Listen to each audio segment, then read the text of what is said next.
നിങ്ങളിൽ പലരും റീൽസിലൂടെ ഈ വീഡിയോ കണ്ടിട്ടുണ്ടാവും അല്ലെ. ചില ആളുകൾ ഇത് എന്താണെന്ന് പോലും അറിയാണ്ട് സ്കിപ്പ് ചെയ്ത് പോയിട്ടുണ്ടാവും. ഈ കഴിഞ്ഞ നവംബർ 16 മഹാരാഷ്ട്രയിലെ ഒരു കൊച്ചു ഗ്രാമത്തില് വീട്ടുമുറ്റത്ത് കളിച്ചുകൊണ്ടിരുന്ന കുട്ടിയെ അയൽവാസിയായ 24 വയസ്സുള്ള ഒരു പരനാറി ബലാത്സംഗം ചെയ്ത് തലയിൽ കല്ലുകൊണ്ട് അടിച്ചു കൊന്നു കളഞ്ഞു. ഒരു 3 വയസ്സുകാരി. അവൾക്ക് നീതി നേടിക്കൊടുക്കാനായിട്ട് മഹാരാഷ്ട്രയിൽ ഒരു കൂട്ടം ജനങ്ങൾ ഇറങ്ങിയിരിക്കുകയാണ്.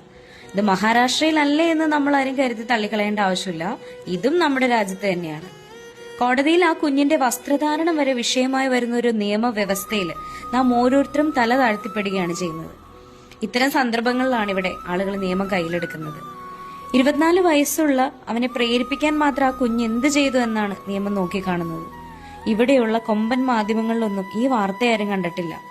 എങ്ങനെയാണ് രാഹുൽ മാങ്കൂട്ടത്തലിന്റെ ഓഡിയോയും ഗർഭചിത്രവും തേടുക, ഇലക്ഷന്റെ ചൂട്, ഇതിനിടയിൽ ഈ കുഞ്ഞിന്റെ ടോപ്പിക്കൊക്കെ അവർ മിനിമൈസ് ചെയ്യല്ലേ ചെയ്യുള്ളൂ.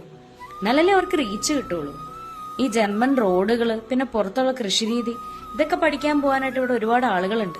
പക്ഷെ സൗദിയിലൊക്കെ പോലുള്ള നിയമങ്ങൾ എന്തുകൊണ്ട് ഇവിടെ വരുന്നില്ല?